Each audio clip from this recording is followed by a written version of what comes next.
Ya creo que ya la están viendo, ¿correcto? ¿La están viendo bien en Yes, la sir. pantalla? Sí, vale. Sí, sí, sir. Perfecto. Muchísimas gracias. Bueno, antes que nada, muchísimas gracias a todos por los que están participando aquí en la conexión. Esta es una presentación que surgió ya, tiene ya más de un año y medio en desarrollo, se va ampliando, actualizando. Y bueno, a la fecha se ha presentado ya en algunas universidades aquí en España y también la Asociación de Geólogos y Geofísicos Españoles del Petróleo. Es un viaje muy resumido acerca de estos 100 años del método sísmico reflexión que se cumplieron en el año 2021 y lo que intenta es mostrar el pasado, el presente y el futuro de este método que revolucionó la exploración y producción de hidrocarburos. Antes que nada, recordar, bueno, o dar un mensaje, es acerca del evento que se va a celebrar este año al fin en Oklahoma. Se debió haber realizado en el 2021 para celebrar los 100 años del método sísmico de reflexión, pero a raíz de la pandemia y a raíz de algunas otras situaciones, se ha colocado para celebrarse entre el 12 y 14 de abril del 2023 en Oklahoma. Se va a realizar un mini congreso donde se van a presentar diversos trabajos acerca del método sísmico de reflexión en estos 100 años, ¿no? Para celebrarlo. Y una de las cosas particulares que tiene, si ven mi puntero, es que tiene una salida a campo y esta salida a campo se va a realizar en los lugares que ustedes van a ver en la presentación que les voy a mostrar el día de hoy, donde se realizaron algunos de los experimentos del grupo de John Clarence Karcher en 1921 y que apalancó, disparó este método de prospección geofísica. Antes de empezar, recordar, yo creo, una frase que está escrita en uno de los libros más importantes, yo considero, para la interpretación de datos sísmicos. Yo lo utilizo como uno de libros de consulta. Es el Atlas de Estratigrafía Sísmica de W. Valley. Y en el texto, en la dedicatoria, Albert W. Bali coloca: nosotros queremos agradecer a nuestros colegas geofísicos y amigos por hacer del método sísmico de reflexión una de las más gloriosas herramientas que puede ser empleada, si me permiten la traducción, por la geología. Nosotros dedicamos este atlas a la Sociedad de Exploración Geofísica.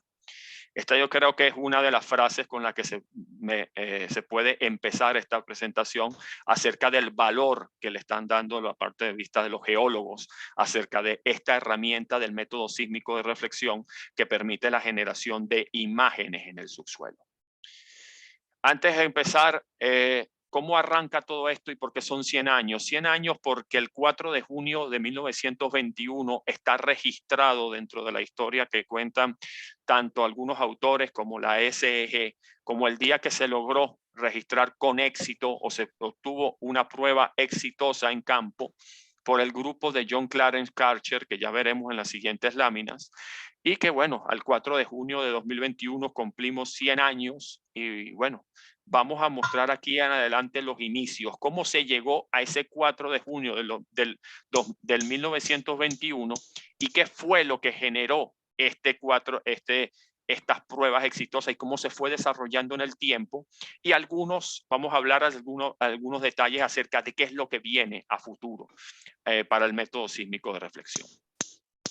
Para empezar, una breve introducción. Antes del año 1921, la prospección de hidrocarburos, si podríamos llamarla de esta manera, o el hallazgo de hidrocarburos se realizaba mediante 2 o 3 metodologías muy marcadas, ¿no? Que eran la geología de superficie. En la geología de superficie, si ven mi puntero aquí, tenemos que es el estudio de afloramientos y la generación de secciones, de algunas secciones de algunos metros de profundidad del subsuelo, donde se representaban las localizaciones de los pozos. Y también de algo muy importante en ese momento, que era la observación directa y la detección directa también en superficie de emanaciones naturales de petróleo. Cuando se descubrían estas emanaciones naturales de petróleo, se estudiaban los afloramientos, se hacían esas secciones y se colocaban los pozos y se obtenían éxitos exploratorios, como podemos recordar en Venezuela con el pozo Barroso II en el estado de Zulia en el año 1922. Y a este era el procedimiento que se empleaba. Había un trabajo muy fuerte de exploración en campo y además de la generación de oficina de todos los campos, de todos los datos que se recababan en campo como tal. Un libro que yo recomiendo para que tengan mayor conocimiento y que explora todo lo que es la parte norte de Venezuela, desde la parte oriental hasta la parte occidental, es el libro de First Bill Oil Hunt. Si pueden alguna vez tener acceso a él, de verdad que es un libro de consulta muy importante para conocer la exploración de hidrocarburos en Venezuela. Aquí tenemos, para entrar en contexto, tenemos un mapa del año 1922. Y aquí dejo los siguientes puntos importantes para esta historia. Primero, como todo método de prospección, necesitamos la teoría, la aplicación, la matemática, la física que engloba a estos métodos de prospección. Se generaron sobre todo en la parte este de Europa, y hubo un desarrollo teórico y práctico de matemáticas, sobre todo en la Alemania y también en lo que se conocía anteriormente como el Imperio Austrohúngaro, donde existe uno de los principales avances que lo hace el barón de Edwards, que es cuando él construyó la balanza de torsión, que se utilizó mucho en gravimetría para la detección, tanto su trabajo en la parte de minería como petrolera. Y también en el desarrollo de los métodos magnéticos. También va a tener Edwards una parte importante en la generación de estas metodologías. Teniendo como base esta parte de matemática y física y también conocimientos en la parte de sísmica, tenemos que trasladarnos, saltar el Atlántico y llegar a los Estados Unidos. En los Estados Unidos vamos a tener dos partes importantes. Ya tenemos la parte teórica, vamos a la aplicación, que necesitamos unos aparatos, necesitamos unos inventos, diseñar unos equipos que nos permitan trabajar para usar estas metodologías. ¿Y qué otro lugar? Y créanme que es así, que el laboratorio de Thomas Alva Edison en New Jersey, en los Estados Unidos, donde uno de los principales personajes de esta historia, que ya se los mencioné, que es John Clarence Karcher, va a pasar en sus años de juventud unos 2 años ahí y va a adquirir unos conocimientos muy importantes en lo que es el desarrollo de los equipos que necesita para su trabajo, y ya empieza él a tener algunas ideas acerca de lo que quiere hacer. Y otra parte importante, cuando tú tienes una idea, tienes la parte teórica, la conoces y desarrollas un equipo, necesitas financiamiento. Ese financiamiento va a venir ¿de dónde? De la fuerte actividad petrolera que vamos a tener tanto en Texas y Oklahoma, que van a ser dos lugares importantes en el desarrollo de esta historia. Otro personaje importante en esta historia son los inventos de, sin valga la redundancia, el inventor canadiense Reginald Fessenden. Depende de quién leas la historia. Para los canadienses, el precursor del método sísmico es Fessenden, no es Karcher. En Estados Unidos es Karcher, pero bueno, lo nombramos como el precursor del método sísmico de reflexión. ¿Cuál fue el aporte de Fessenden? Fessenden fue muy prolífico en la generación de patentes y de invenciones, pero una de las más importantes y por la cual se le conoce es el inventor del fatómetro. ¿Qué es el fatómetro? El fatómetro es un sonar. En esa época, a raíz del naufragio del Titanic en 1912, la compañía de Estados Unidos Submarine Signal Company le pide a Fessenden que cree un aparato que permita detectar o medir la profundidad del fondo marino y detectar la presencia de posibles obstáculos durante la travesía de los barcos. Fessenden desarrolla, diseña, construye y prueba el fatómetro. Aquí ustedes pueden ver una de las fotografías de las pruebas que realizó en 1915 Fessenden. Este es el diseño del equipo. Tienen una fuente oscilatoria, produce una onda, esa onda se propaga en el agua, se refleja llega a un hidrófono, ya están empezando a utilizar el término hidrófono, pasa la señal, que es una corriente eléctrica, a un amplificador y llega a un control de oscilador, y aquí empiezan a ellos iniciar los cálculos para saber las profundidades y detectar los cuerpos. Esto generó un avance muy importante en los viajes de los barcos, los transatlánticos, y fue una medida de seguridad muy importante. Aquí ustedes ven una propaganda de la época acerca del fatómetro y una fotografía acerca de la placa conmemorativa a Reginald Fessenden en Canadá. Fessenden terminará sus días en unas islas del Caribe luego de vender gran parte de las patentes de sus equipos. Pero por favor, quédense también con esto. Él hace una patente en 1914, a la cual yo todavía no he tenido acceso, en la cual él habla de que ha creado un método mediante el empleo de las ondas sísmicas para detectar cuerpos minerales en el subsuelo. Guárdense este detalle. Ya en 1914, Fessenden ya tiene una patente al respecto. Otro detalle, muchos de mis colegas alemanes aquí en Europa me han dicho que debo introducirlo, y también coloco a una persona importante que es Ludger Mintrop. Mintrop fue un ingeniero de minas y geofísico alemán que fue el desarrollador, vamos a decirlo de esta manera, el padre de lo que es el método de prospección sísmica mediante la refracción. Mintrop desarrolló la teoría junto con otros colegas, construyó los equipos y estableció la metodología para analizar esos resultados. En Alemania, en Göttingen sobre todo, hay un lugar muy importante que se puede visitar, donde tú puedes ver el lugar donde desarrolló Mintrop sus trabajos, y está la famosa torre y la bola de Mintrop, mediante la cual él generaba y lograba registrar las ondas para hacer sus estudios. Mintrop va a realizar una serie de avances. El más importante es en la generación de un sismógrafo mecánico portátil en el año de 1920 a 1930. Aquí lo pueden ver, era un equipo que tenía lo que se llama el equipo de registro, que pesaba unos 21 kilos, y el geófono, que ustedes lo ven aquí, con un peso de más de 7 kilos y una altura de 73 centímetros. Aquí pueden ver la aplicación en campo de ese equipo. Aquí tienen el equipo de registro, la batería y el geófono como tal. Es un equipo que va a mostrar mucha versatilidad y va a obtener durante la década de los años 20 muchos éxitos exploratorios, tanto en Alemania como después su aplicación en los Estados Unidos, sobre todo en lo que corresponde al Texas Louisiana Gulf Coast. Va a conseguir muchos domos de sal someros en esa zona mediante esta metodología.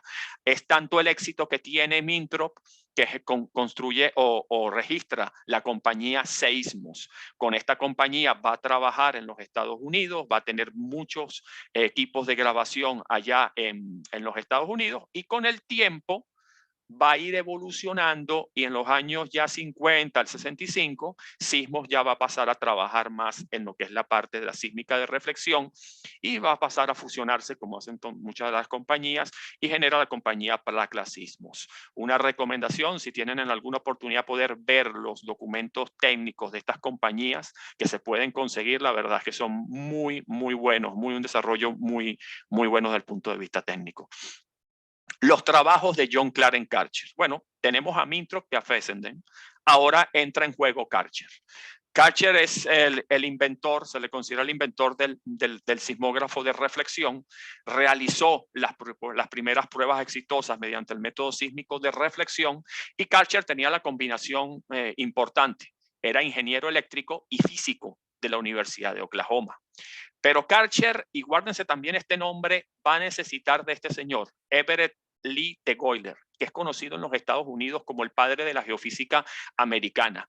Si Karcher era la parte de la teoría, la parte de generar los equipos, de Goyler era el soporte, la planificación, el financiamiento, la parte llogística.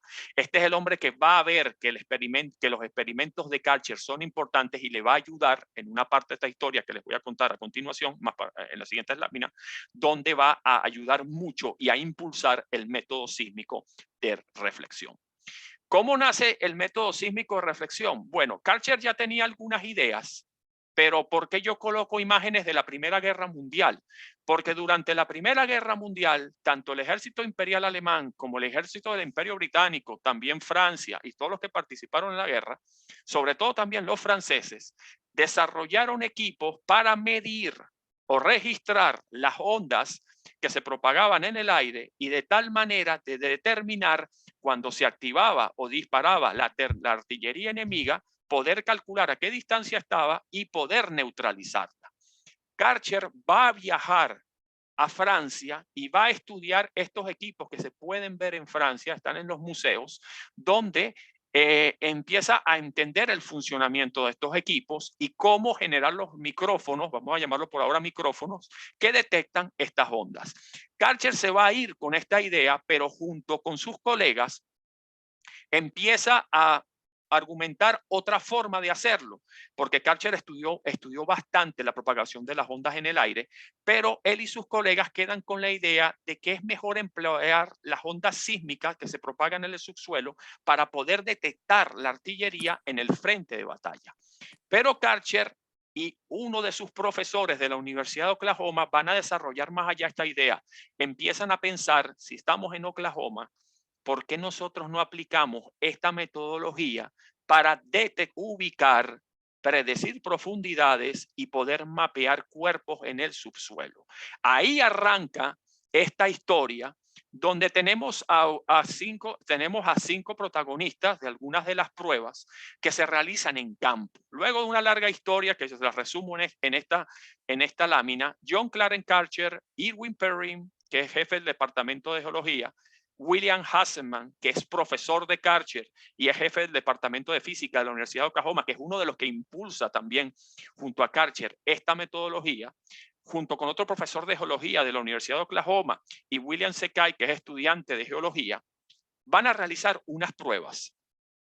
Esas pruebas, la más importante es la del 4 de junio de 1921, en una localidad que se llama Belle Isle, ¿okay? Que es muy cerca de la ciudad de Oklahoma, donde Karcher registra en sus apuntes que se obtiene el primer éxito en generar, detectar y registrar ondas sísmicas de reflexión.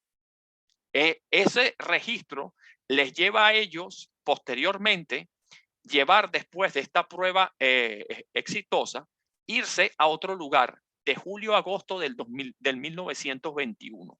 Se van a la zona de Vines Branch. ¿Por qué se van a esa zona de Vines Branch? Bueno, porque van a tener ahí unos afloramientos y unas características de las formaciones que les van a permitir confirmar los resultados de la interpretación de los registros que grabaron en esa zona. Y después, años después, de 1926 a 1927, se realiza el primer levantamiento sísmico con el método de reflexión en la zona. Aquí ustedes pueden ver el libro rojo, el conocido Red Book de Karcher, donde él tiene sus anotaciones y el lugar donde ellos realizan las pruebas, que es en Vines Branch. Como ustedes podrán observar, en Vines Branch lo que tenemos es un anticlinal. Y en esa zona se dan una serie de características, la litología de las formaciones geológicas que le van a permitir a Karcher y su grupo realizar sus pruebas. Karcher lleva su primer diseño junto con Hasselman. Hasselman lo ayudó muchísimo en este diseño, donde tenemos los micrófonos. Fíjense que ya los están enterrando en el subsuelo, en la tierra, perdón. Fíjense cómo ya está empezando a enterrar la fuente, está utilizando dinamita, está utilizando un equipo para amplificar y utiliza un oscilógrafo. Con el oscilógrafo él detecta esa señal eléctrica y después la plasma en un papel. Fíjate, otra de las cosas importantes, varios de los diseños que utilizó Karcher en campo, este para mí es uno de los más importantes, micrófono y fuentes en la misma dirección, y fíjense el offset mínimo que empleaba, unos 90 metros, y después las distancias, la separación entre los tiros, que eran aproximadamente 30,48 metros, y ya estaba colocando las cargas a 1,2 metros, ¿no? Y vean aquí cómo él ya empieza a trabajar con la palabra que utilizamos mucho en los métodos sísmicos, que es la palabra offset, distancia fuente al receptor. Importante el siguiente punto. En una de estas pruebas en el anticlinal de Albuquerque, Karcher logra y su grupo logran determinar la velocidad de propagación de las ondas en una formación muy importante que se llama las Viola Limestone. Estas calizas, Karcher registró una velocidad de 4.288 metros por segundo. Aquí es cuando sale Huntsman y dice, bueno, ya detectamos la velocidad, ahora localicemos y calculemos la profundidad de estas calizas. ¿Por qué? Porque tanto la Viola Limestone tiene por encima unas lutitas llamadas las Sylvian Shales, ¿ok? La Sylvian Shale como tal genera un contraste de impedancia acústica muy fuerte con las Viola Limestone y les permite poder seguirla a lo largo de toda esta zona de este anticlinal, y eso le permitió a ellos mapearlos.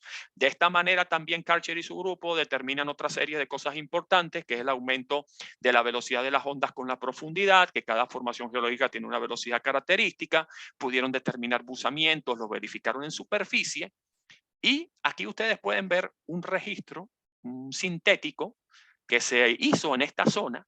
Esto es de la revista de Geological Survey de Oklahoma del año 99. Y aquí ustedes pueden ver que ellos generaron un sintético con los registros de sónico, densidad. Y fíjense aquí, por eso Karcher y su grupo determinaron una buena impedancia acústica entre la Sylvian Shale y la Viola Limestone. Fíjense que aquí que lo que tienen que cuando llegas a la Viola Limestone tienes un aumento de velocidad muy fuerte entre lo que es la Sylvian Shale y la Viola Limestone, y aquí generas una impedancia acústica muy fuerte. Eso es lo que decía Hasselman en sus anotaciones. Podemos seguir esta reflexión muy bien, la podemos mapear, si me permiten usar esa palabra. Y bueno, en estos lugares ustedes pueden encontrar algunos anuncios que conmemoran estas pruebas que realizó el grupo de Karcher en esta zona. Año 1932, Karcher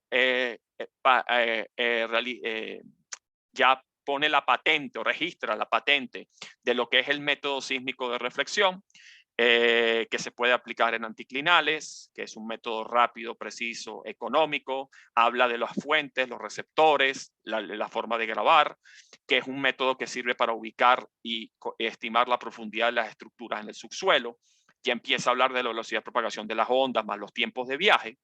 Y una cosa muy importante, algo que nosotros seguimos diciendo hoy en día, que lo mejor es producir un pulso, que cuando activemos nuestra fuente generemos un pulso, que eso es lo mejor porque todos lo conocemos, la cantidad de frecuencia asociada que podemos conseguir, y podemos obtener una señal bastante, muy buena, si lo podemos llamar de esta manera. Otra cosa importante es cuando vemos los registros de Karcher. Estos son los registros de Karcher que muchas veces cuesta mucho entenderlos, pero es muy sencillo. Si los empezamos a observar, vemos que tenemos un evento lineal en esta posición para estas 4 micrófonos, es la onda directa, y aquí tenemos varias reflexiones. Esta es la reflexión más somera y estas son unas reflexiones más profundas. Si lo queremos ver de esta forma, obsérvenlo en un registro sísmico de 60 trazas de los años 80. Este es el evento morado, la onda directa que está viendo Karcher, y aquí están. Estas son las reflexiones que está midiendo Karcher en el subsuelo. Si la queremos ver de otra manera, aquí tenemos un registro sísmico del año 2012 con 360 trazas, superponemos de alguna manera el registro de Karcher y colocamos los colores. Aquí tenemos la onda directa y la serie de reflexiones asociadas con lo que vio Karcher en su momento y le permitió mapear y estimar las velocidades de estas formaciones, tanto a él como a su grupo. Para detalle final de esta historia, resumida, tenemos que en el Bell Ice Library en Oklahoma hay un monumento muy famoso que está ahí desde los años 71, creo, donde es un lugar, yo creo que a todos los que conocemos el método sísmico de reflexión sería bueno visitarlo, donde vamos a encontrar algunos núcleos asociados a la Viola Limestone y a la Sylvian Shale, y vamos a conseguir varias anotaciones. Se habla del camión de registro, las formaciones geológicas y el ejemplo del registro que grabó Karen Karcher y su grupo. Un lugar de verdad, si podemos llamarlo, de peregrinación para todos los geofísicos. En resumen de esta historia, como parte final, Reginald Fessenden, recuerden que es el precursor del método sísmico de reflexión, y él tiene la primera patente de ese método que empleaba las ondas sísmicas para detectar cuerpos minerales. ¿Ok? Fessenden en el año 1925 va a recibir a John Clarence Karcher y a Everett Lee de Goyler. ¿Qué es lo que pasa? En el año 1921, las pruebas de Karcher y su grupo son exitosas, pero los precios del petróleo y la falta de financiamiento hace que Karcher deseche la idea de esta invención. Pero la recupera en el año 1925, cuando un profesor de su universidad le dice que hable con Everett Lee de Goyler, porque Everett Lee de Goyler en ese momento es presidente de Amerada Petroleum Corporation. Y al escuchar la idea de Karcher, el señor lo financia con $300,000 por 3 años para que desarrolle su método de reflexión sísmica. Y en 1925, cuando ellos ya empiezan con esto, le pide por favor a Karcher que hable con Fessenden y lo convenza para que le venda la patente de él del método para localizar los cuerpos minerales mediante la propagación de ondas sísmicas. Fessenden acepta, la vende, y John Clarence Karcher y Lee de Goyler impulsan el método sísmico de reflexión mediante la creación de la compañía GRS. Y luego de GRS, y empiezan a prestar servicios en el mercado de la prospección de hidrocarburos en los Estados Unidos. Pero habrá que esperar hasta aproximadamente 1938, cuando ya 1930, cuando Karcher se separa de Goyler y funda la Geophysical, la compañía GSI, que es una de las principales compañías, la verdad, otra compañía que recomiendo leer sus artículos técnicos, fundan la GSI y ahí le dan el impulso final al método de reflexión sísmica. Es tanto así que en 1938 la GSI tiene 34 equipos de adquisición mediante el método de reflexión sísmica en los Estados Unidos, Canadá, Medio Oriente y Suramérica. Antes, ese método de prospección estaba dominado por la gravimetría y la sísmica de reflexión. Vean estos números que tenemos de 1924 a 1929 en los Estados Unidos. Luego de 1931, 1938, ya la balanza de torsión y la sísmica de reflexión pasan a un segundo plano y son superados por el método sísmico de reflexión. Aquí tienen el mapa que pidió Hassman. Hassman muere en el año 1932. Hassman no ve los progresos que hace Karcher, pero aquí se plasma la idea que también tuvo Hassman de poder mapear, si me permiten usar la palabra, las formaciones del subsuelo siguiendo estas impedancias acústicas y generan los primeros mapas. Como última información de esta parte, lo que le quisiera decir es que en el año, a raíz del dinero que va ganando, Karcher crea dos empresas, una dedicada al petróleo, mantiene GSI, y en el año 1941 vende las dos compañías por un monto que aún no concuerdan mucho los autores, pero se habla de $5 millones en la época. Imagínense la cantidad de dinero que estamos hablando para aquellos años y el éxito que tuvo el método como tal en ese momento, junto con la compañía de petróleo. Bueno, a continuación vamos a dar una breve una revisión de la evolución del método sísmico de reflexión en la prospección de hidrocarburos desde 1940 hasta 2021. Es difícil hacerlo en corto tiempo, pero saquemos las principales ideas, ¿no? Lo primero es, y hay que darle mucho éxito, en 1956 a Harry Mine. Harry Mine, con su invento del CMP de agrupar las trazas en Common Midpoint, la verdad es que ayudó mucho, sobre todo el procesamiento de los datos sísmicos y mejorar la calidad de la señal, ¿no? Reforzar muchísimo la señal. Hay un paso muy importante que hace 1960, cuando ya empezamos a hablar de fuentes vibroseis. En el 62 ya empezamos a hablar de Ergon para la adquisición de datos sísmicos marinos. Está la revolución de lo que es el analógico al digital que se produce en los años 60. Eso va a ayudar muchísimo a lo que es la parte del procesamiento de los datos sísmicos como tal. Y vamos a tener una serie de avances muy fuertes, tanto en la parte del procesamiento, la generación de atributos sísmicos, los estudios de ABO, las mejoras de los procesos de migración de los datos sísmicos, que todo va a ir ayudando a mejorar y buscar objetivos más profundos. Ya no vamos a buscar estos cuerpos someros, vamos a irnos a zonas más profundas y en zonas estructuralmente más complejas. Y sobre todo, recuerden esto, el paso del analógico digital que nos permitió reducir el tamaño de los computadores que teníamos años 50, 60, con lo que vendrá después hacia los años 70 y lo que tenemos hoy en día. Algo muy importante que tenemos hoy en día es que, si ustedes se recuerdan, Karcher tenía 4 trazas en su registro. Hoy día ya tenemos levantamientos sísmicos donde el límite de nuestras trazas es el límite de nuestro presupuesto y la cantidad de equipo que pueda disponer la compañía contratista en campo. Tenemos unos métodos de alta producción que reducen el tiempo de adquisición en nuestros levantamientos sísmicos, lo cual optimiza los costos y los tiempos de la exploración y la producción de hidrocarburos. Estamos trabajando muy fuerte gracias a los progresos que tenemos tecnológicos, mayor poder de cómputo, mayor espacio, podemos trabajar con mayor capacidad de almacenamiento en métodos como en el procesamiento de datos sísmicos, como el FWI, que nos permite obtener campos de velocidades de alta resolución, y Least Square Migration para un mejor tratamiento de las amplitudes en el dominio de la profundidad. También ya trabajamos en la parte de marino somero con receptores nodales sin cables, y lo cual se traduce en una mejora de la imagen sísmica, y en el estudio también, que es lo que se está haciendo hoy en día, se ha reducido un poco lo que es la parte exploratoria, pero se están explorando más en la parte de campos maduros, ¿no? Para explotar nuevos conceptos exploratorios y en la parte de producción. El método sísmico de reflexión pasó a tener una parte importante dentro de lo que es todo el desarrollo exploratorio y en la parte de producción.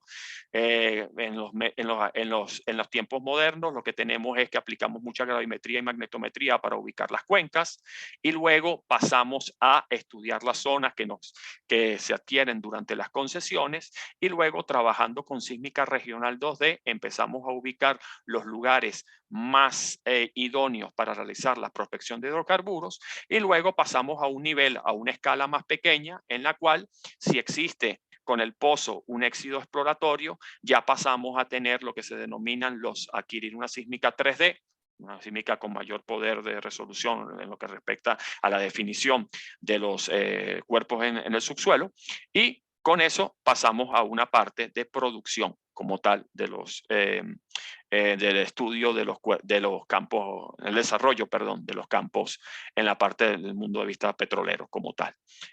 Paso a ya ser el método sísmico un elemento esencial en lo que es la exploración y producción de hidrocarburos en las distintas etapas. ¿Cuáles son las nuevas tendencias que tenemos hoy día y con las cuales hay que trabajar y hay que tener mucha atención en ello? Es que ya hemos ampliado nuestro rango de frecuencias y queremos grabar tanto frecuencias muy bajas como frecuencias relativamente también muy altas, y extender nuestro ancho de banda y mejorar la resolución de nuestros datos sísmicos. Es el concepto de broadband seismic. Hemos pasado también a lo que son los sistemas nodales, lo que son receptores sísmicos sin cables, trabajando con un solo receptor.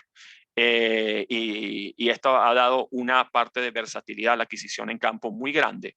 Tenemos también los métodos de alta producción, que es calidad, el costo y la eficiencia como tal, que están asociados a ellos. Trabajamos con una gran cantidad de canales y datos, y además trabajar con esta gran cantidad de canales y datos hace que tengamos que aplicar nuevos algoritmos y metodologías en procesamiento sísmico que están en desarrollo, que es la parte de Machine Learning, Big Data, el empleo de la nube, para poder trabajar en este nuevo contexto de la gran cantidad de datos en este mundo de la adquisición y procesamiento de datos sísmicos de reflexión.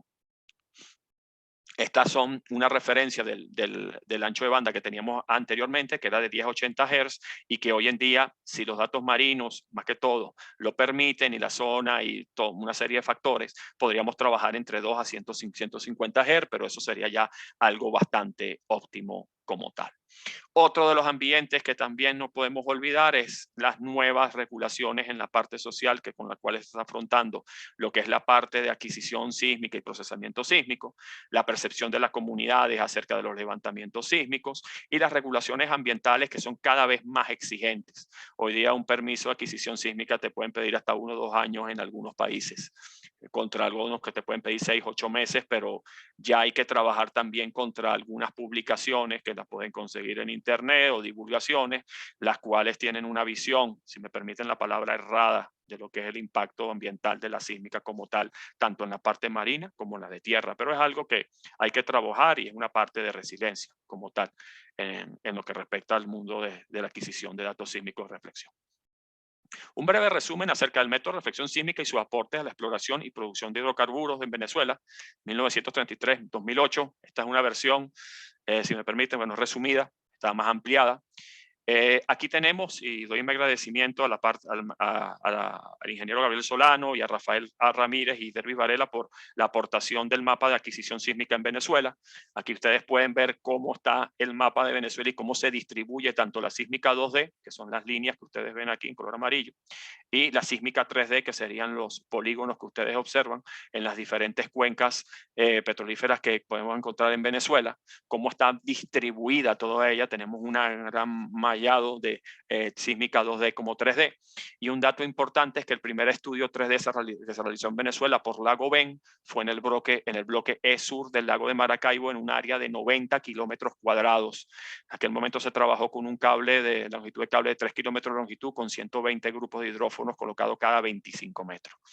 A lo largo de aproximadamente 50 años, tanto en tierra como costa afuera, el método sísmico de reflexión ha permitido encontrar gran parte de estos campos. Algunos de ellos son gigantes. Recuerden, cuando hablamos de gigantes, hablamos de campos petroleros con una producción registrada de más de 800 millones de barriles. Y eso lo ha ayudado el método sísmico de reflexión.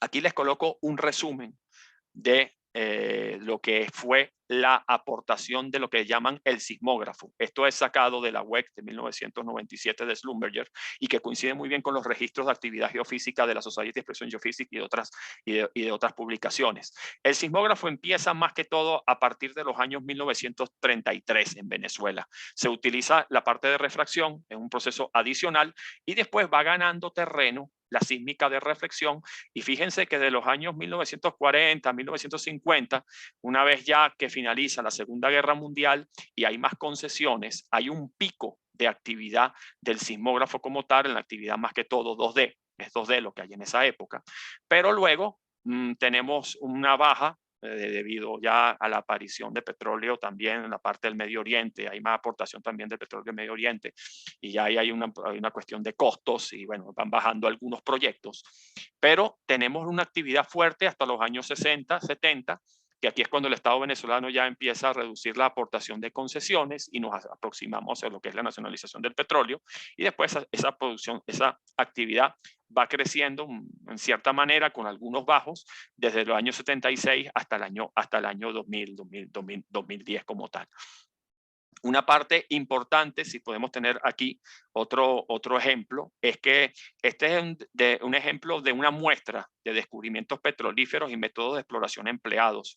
Fíjense que el 50% fue empleado mediante los métodos sísmicos. Hay una mezcla aquí entre lo que es la refracción, pero un gran aporte del método sísmico de reflexión se lleva gran parte del número de campos descubiertos mediante este método de prospección en Venezuela. Importante, tenemos que la Corporación Venezolana de Petróleo en 1960 adquirió más de 80.000 kilómetros de sísmica de reflexión, y posterior a la nacionalización se efectuó una campaña de evaluación de la faja petrolífera de Orinoco bastante fuerte, con 15.000 kilómetros de sísmica de reflexión mediante camiones Vibroseis. Aquí les muestro un ejemplo importante del campo La Paz en el estado Zulia. Yo creo que es un ejemplo bastante bueno. El campo La Paz es un campo gigante. Fue descubierto mediante la detección de menes y geología de superficie del subsuelo. Luego se le hizo algunos estudios con balanza de torsión. Pero lo que llama más la atención es que, bueno, la producción del campo de La Paz son de un porcentaje de calizas del Cretácico, pero gran parte de la producción viene del basamento. El basamento está fracturado y en esa fractura está almacenado el hidrocarburo.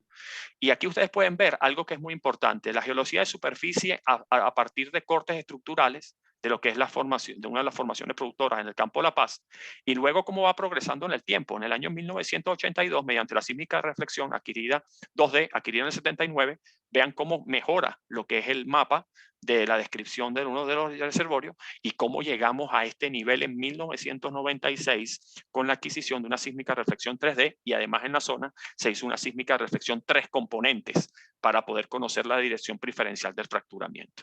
Y aquí les dejo un ejemplo también de secciones estructurales, un modelo estructural a partir de la reflexión 2D en el año 79 contra el que se publicó en el año 1996, donde se empleó la sísmica 3D.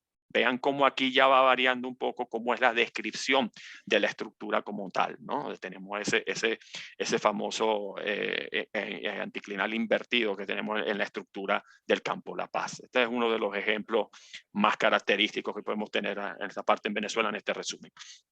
Luego, en esta parte, ya para pasar a la parte final de la presentación, vamos a hacer un breve viaje acerca de cómo ha ido cambiando las cosas en lo que es en estos 100 años, ¿no?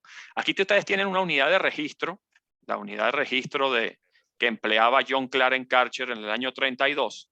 Estos que ustedes ven aquí son los geófonos como tal, ya pasamos a llamarlos geófonos.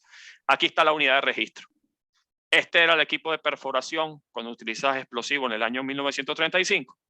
Vean las condiciones de seguridad, bueno, no son muy buenas que digamos, el camión de explosivo está aquí, y si ustedes hacen un zoom en la fotografía, uno de los señores está fumando. Y aquí tienen un trabajo de campo, vean, no existen las condiciones que después con el tiempo va a cambiar.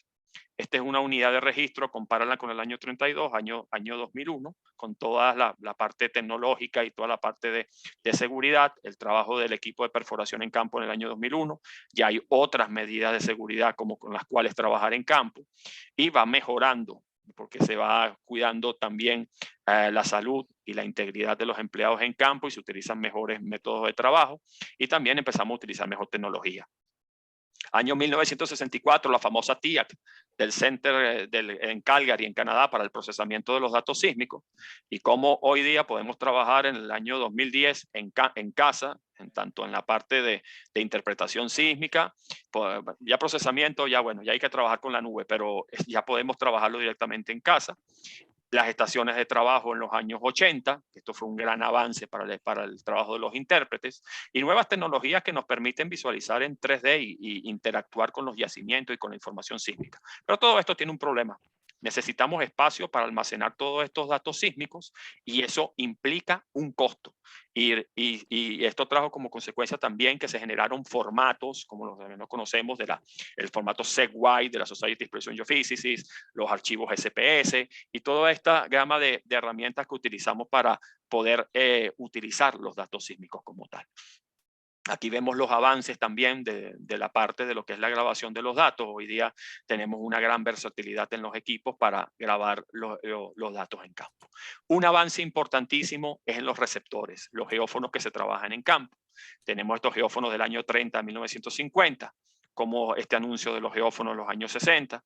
Estos geófonos principalmente el trabajo de ellos, la frecuencia natural que tenían en un inicio era bastante baja, no, perdón, era de unos 14, 15 Hz, pero luego la pasamos a los de 10, los modernos, y podemos llegar hasta los 5 Hz con estos arrastras de geófonos que podemos trabajar tanto en la parte de los terrenos de plano como también podemos trabajar en los pantanos como tal.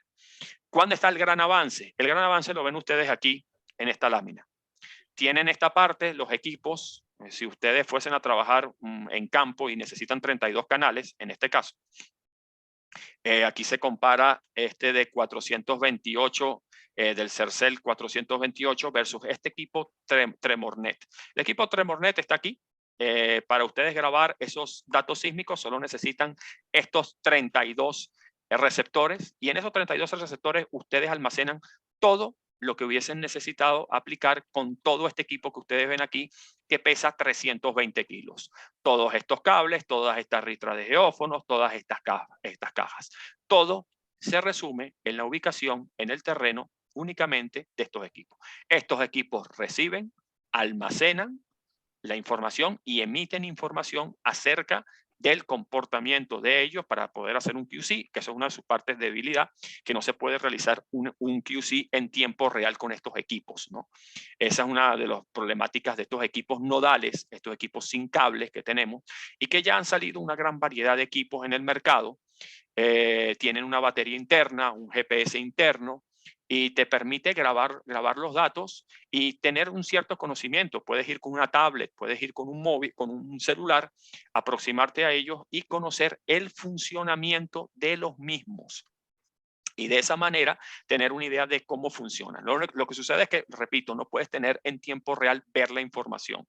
Necesitas enviar a un grupo de personas y descargar los datos de alguna manera para poder tener una apreciación de cómo están los datos en ese momento y también tener una serie de estrategias para grabar los datos.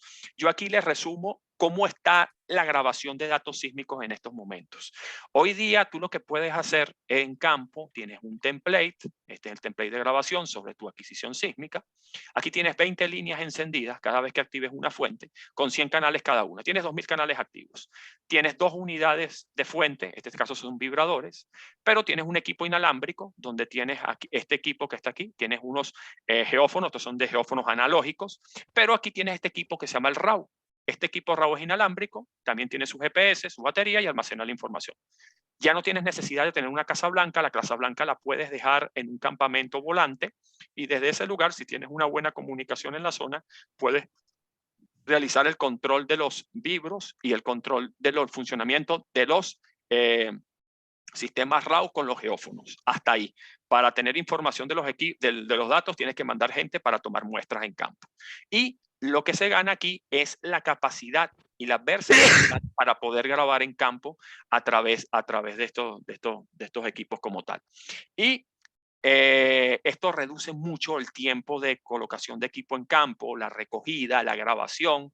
En este proyecto que yo les muestro aquí de 200 kilómetros cuadrados fue grabado en menos de 15 días. Esto te da un poder de grabación muy rápido. Y esta es la calidad del dato que tú puedes obtener. Son datos sísmicos de buena calidad, la zona responde bien y de verdad que favorece muchísimo el trabajo en campo. Otra de las cosas, innovaciones que tenemos hoy en día es el empleo de los drones.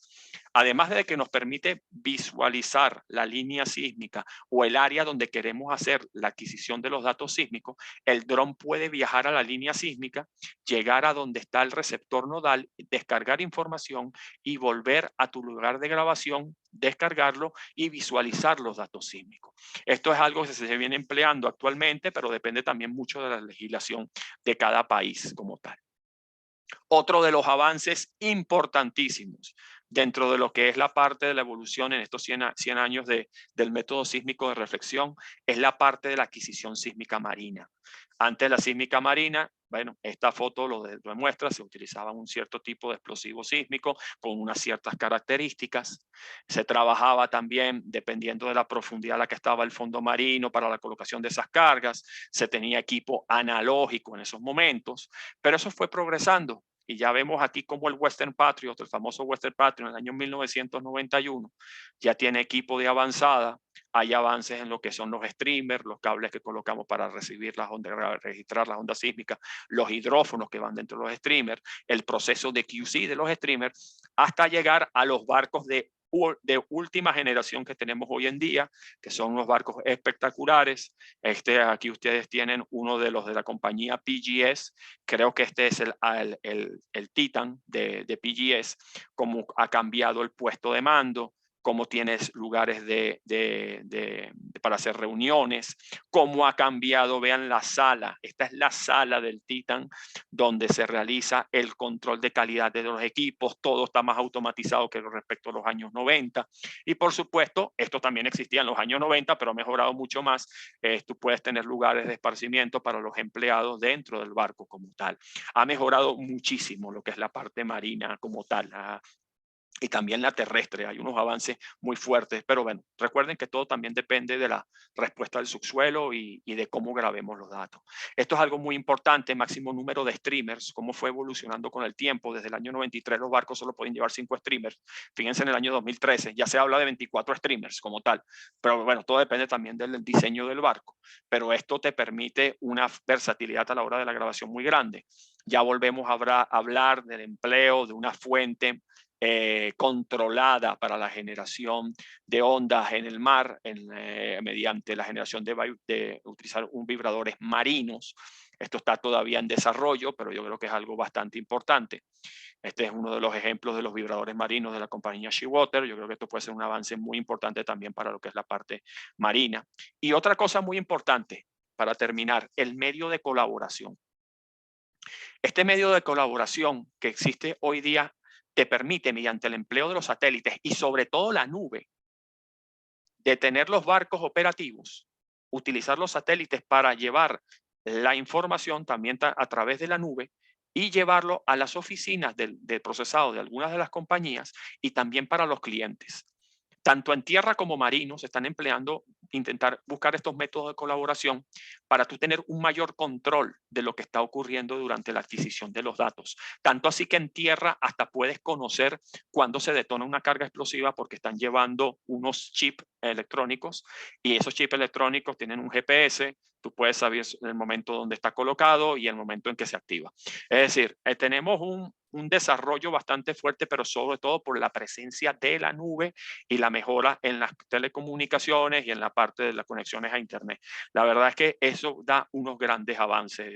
Yo por mi parte he trabajado en campo y a través de la nube he enviado información, un cierto número de información a los centros de procesado y eso es muy importante porque te permite reducir los tiempos y obtener unas decisiones más óptimas a la hora de la adquisición de los datos sísmicos como tal.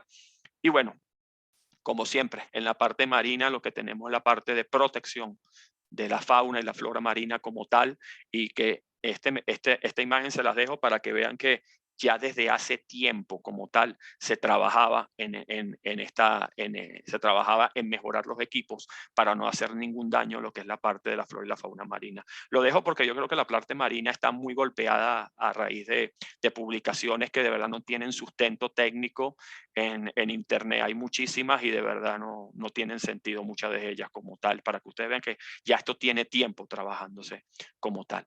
Parte final, la evolución del procesamiento de datos sísmicos. Así es como se trabajaba antes, el procesamiento sísmico digital de los Texas Instruments en el año 1964, con su poder limitado de procesamiento de datos. No tenemos pantallas, como podrán ver, todo era a través de unos tableros, diseño de unas charts donde tú seleccionabas las velocidades de corrección. El QC de procesamiento se hacía en papel. Y aquí tenemos una de las cosas también importantes, Margaret Hale, la primera mujer calculista en Western Geophysics en el año 42. Había mucho desempeño del trabajo del calculista entre los años 40 a los 60. Eran las personas que realizaban los cálculos de velocidades, de ciertos parámetros para el procesamiento. Era un trabajo bastante importante. Y aquí tienen las publicaciones de la época como tal acerca de lo que era el procesamiento de los datos sísmicos. Y aquí, ¿cómo fue mejorando todo? En los años 70, sobre todo, llegando a los 80, cuando aparecen los programadores, que eso fue una ayuda importantísima para los centros de procesado, el almacenamiento de los datos sísmicos, cómo se realizaba en aquella época, los centros de procesado y cómo fueron cambiando tanto el almacenamiento como el procesamiento de los datos sísmicos. Ya empezaron a aparecer las pantallas, la interfaz, ya se empiezan a trabajar con equipos, la famosa Silicon Graphics, empezamos a trabajar con otra forma de hacer el QC de los datos, empezamos a tener mayor poder de cómputo, empiezan a generarse algoritmos de mucha calidad. Y no podemos olvidarnos de la parte de la interpretación. Aquí les dejo este detalle que es el cálculo de velocidades durante la interpretación de los datos sísmicos en aquel momento, que se utilizaba con estas, vamos a llamarlas estas calculadoras de la época, y junto con la interpretación que muchas veces en los años 60 se realizaba, y años 50 se realizaba a mano. ¿Ok? También se utilizaban imágenes aéreas, imágenes de satélite también, fotografías aéreas, y era un trabajo más manual como todo, pero con el tiempo fue cambiando, con la aparición de las estaciones de trabajo, la aparición de cursos, la aparición de nuevos algoritmos, software que nos permite hacer nuestro trabajo, pero bueno, también en los años 70, 80 había que presentar los trabajos de alguna manera, se hacía en papel, bastante color, hasta que, bueno, llegamos también a la parte de digitalización de los mapas, la 6-crop table también, que era la interpretación en esta tabla, es como una especie de digitalización para después pasarlo y producir los mapas como tal, a lo que tenemos hoy día, que son estos software de interpretación de datos sísmicos que nos permiten, la verdad, sacar mucha de la información que nos pueden aportar los datos sísmicos, la cantidad de fallas, la orientación de las mismas, trabajar con estratos muy delgados, seguir formaciones de interés, una capacidad de visualización tremenda, también los atributos y finalmente una de las cosas que se está trabajando hoy en día, pero bueno, ya esto es a criterio del intérprete, que es el empleo del machine learning en la interpretación de datos sísmicos, en la identificación de fallas geológicas. Es decir, trabaja un algoritmo que aprende y empieza a identificar las fallas y las presenta. Pues no sé hasta qué punto para el intérprete sea bueno tener toda esta cantidad de fallas o este caso, cuando empiezas a trabajar con un atributo más preciso, perdón, un algoritmo más preciso y puedes aumentar la cantidad de fallas que estás detectando en tus datos como tal. Bueno, tenemos, esto que les quería mostrar es esta parte, este desarrollo tan grande que se está teniendo, que se tuvo a lo largo de estos 100 años, pasando un poco con lo que es la parte antigua, cómo nació el método y cómo se ha ido desarrollando hasta los momentos con las nuevas tecnologías que tenemos, ¿no? Esto era parte de lo que les quería presentar el día de hoy, un resumen de esta presentación más amplia todavía. Pero bueno, por la cuestión del tiempo, preferí llegarlo hasta esta parte. Tenemos muchos retos hoy en día, todavía nos quedan en la parte de la sísmica de reflexión, pero se ha avanzado muchísimo. Esta imagen yo creo que lo dice por sí sola. El nivel de descripción del subsuelo que tenemos es tremendo actualmente. Nuevamente, muchísimas gracias por vuestra atención y bueno, Romery, te dejo ya la palabra. No, muchísimas gracias a ustedes, señor Máximo. Sí, ahorita vamos a abrir la sesión de preguntas. El que esté interesado puede dejar su pregunta en el chat o bien abrir su micrófono y hacerle la pregunta al ingeniero Máximo.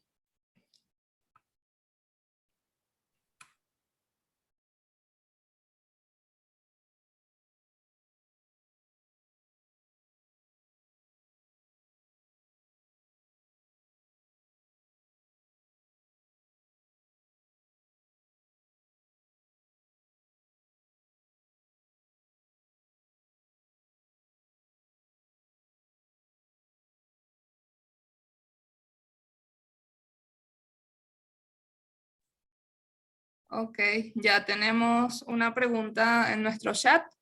Es del señor Carlos Roa. Él pregunta, con los nuevos cambios en la matriz energética, ¿cuáles son las nuevas apuestas de la sísmica de reflexión? ¿Te refieres, Carlos, te refieres a la parte de transición energética? ¿Te refieres al carbon capture, al offshore wind, no? ¿Te refieres? ¿Cómo aporta la sísmica a esa parte, correcto? Dice que sí. Sí, exacto. Ya, perfecto. Yo tengo la cámara para... Yo tengo encendida la cámara, ¿verdad? Sí. Muy buena pregunta. Sobre todo el carbon capture, el método sísmico de reflexión está en él porque actualmente lo que se hace es que necesitas describir muy bien esa zona donde tú vas a hacer el carbon capture y tienes la posibilidad de tener sísmica ya adquirida en la zona donde tú quieras hacer la inyección y tienes que hacer interpretación de esos datos. Muchas veces puede ocurrir que no logras ver si está completamente sellado y tienes que adquirir una nueva sísmica o tienes que reprocesarla. Ahí entra el método sísmico de reflexión en ese caso. En el wind offshore, dije offshore wind antes, perdón, en el wind offshore, que es la colocación de las torres eólicas, sobre todo en la parte marina, está habiendo un desarrollo muy fuerte en estos momentos porque se necesita sísmica de reflexión marina somera y se están adquiriendo muchos levantamientos en esa zona, porque al estar esa parte tan somera, puedes adquirir datos de muy buena resolución para saber dónde estás apoyando los cimientos de la torre como tal. Y eso está muy fuerte en esos momentos. Yo creo que en esas dos partes está bastante fuerte hasta donde yo tengo conocimiento, tanto en carbon capture como en wind offshore, el método sísmico de reflexión. En la parte geotérmica también, bueno, se ha trabajado en algunas cosas. Hubo recientemente, yo te hablo de Europa, levantamiento sísmico también, que creo que fue en Austria como tal, que abarcó también parte de la ciudad, que también era porque querían describir muy bien el subsuelo en la zona para buscar posibles fuentes y todo eso. Y utilizaron parte de descripción mediante el método sísmico de reflexión. Es decir, que el método sísmico también está dando sus aportes en esta parte como tal. Más que todo en la parte somera del wind offshore muchísimo y también el carbon capture. Y también en la parte de detección de gas también. ¿Sí? Empieza también a trabajar en la detección de los reservorios de gas como tal. Si se quiere mantener un mayor aporte, se está trabajando también mucho en esa parte. En el reprocesado como la adquisición de nuevos datos como tal.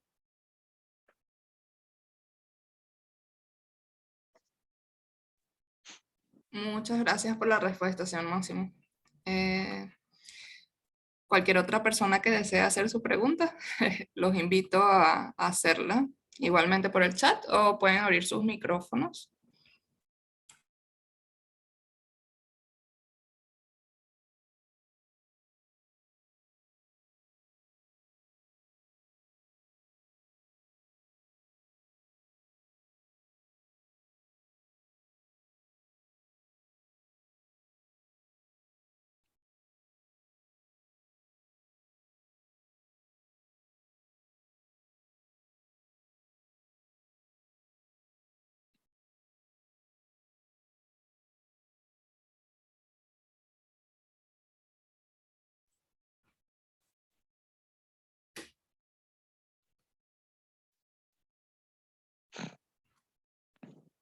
Ok, por aquí hay otra pregunta de parte de Shirley Cadena.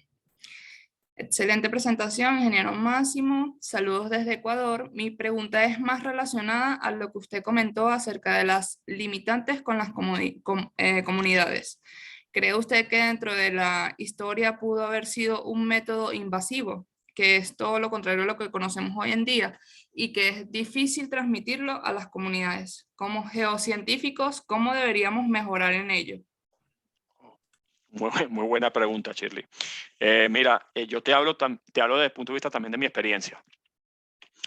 Yo creo que con el tiempo depende de donde trabajes, ¿no? Hay sectores donde se ha hecho bastante sísmica y la gente de la zona conoce bastante el procedimiento y hay evidencias de que, bueno, si las compañías trabajaron bien, no produjeron ningunos pasivos ambientales ni ningún problema al respecto y se puede seguir trabajando porque la gente lo recibe bien, ¿no? También yo creo que es una parte, como tú mencionas, que es el conocimiento. Hay que ahondar más en hacer entender más a las comunidades de que el método se emplea para esto, de que el método también conlleva un estudio de impacto ambiental y en ese estudio de impacto ambiental te somete a una serie de restricciones y a una serie de medidas para que tú no dañes el medio ambiente. Y las zonas donde tú trabajas, tú las recuperas. Nosotros, por ejemplo, en el Perú, cuando adquirimos en la selva, CEPSA como tal, la compañía donde yo trabajo, hemos hecho campañas de reforestación por las líneas donde hemos trabajado como tal, y son líneas que no tienen ni 1 metro de ancho. Y nosotros todo lo que hemos hecho por construcción de campamentos y todo hecho, hemos hecho una campaña de reforestación junto con las comunidades, porque vamos con las comunidades y son ellas las que deciden lo que queremos que reforestar. En un trabajo también que te puedo decir que hicimos en Kenia, construimos prácticamente una línea de 60 kilómetros 2D, 60 kilómetros que unía dos extremos del bloque y fueron las comunidades las que dijeron no la toques, no la toques, la vamos a utilizar para nosotros emplearla para nuestro beneficio y terminó siendo una vía de transporte para ellos, ¿no?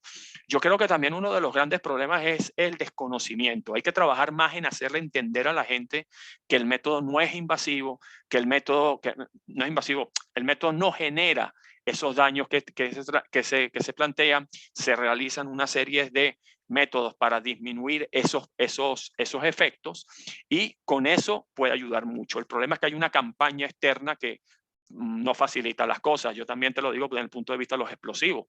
Hay países donde, por ejemplo, tú tienes dos tipos de explosivos, por decirte algo. Tienes pentolita y tienes sismigel, por decirte algo.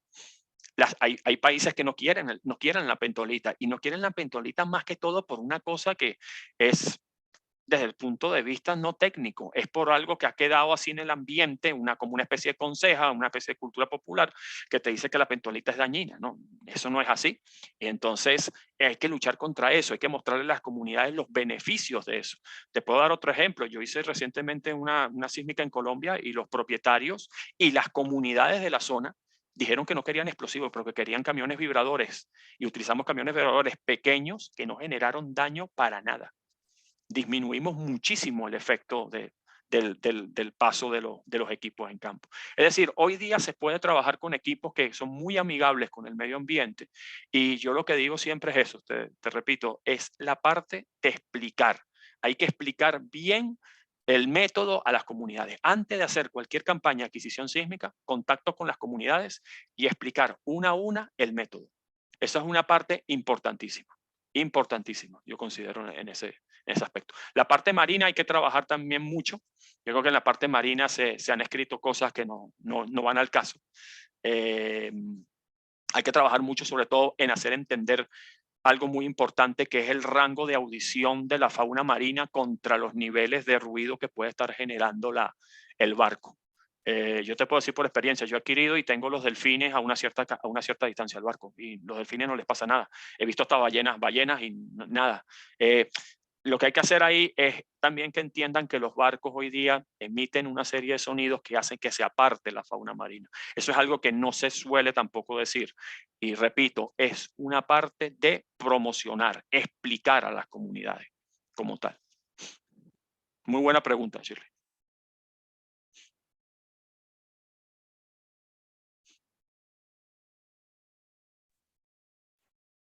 Ok, dice, gracias, ingeniero, de nuevo, excelente presentación.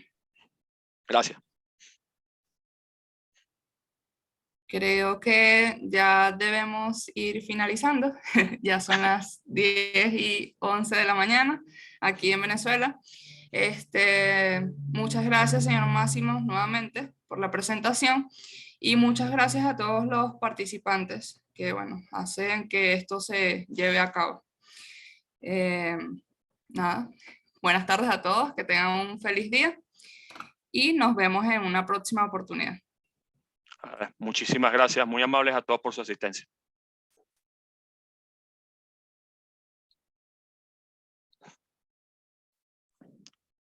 Voy a finalizar la reunión. Sí, perfecto. Bueno, muchas gracias.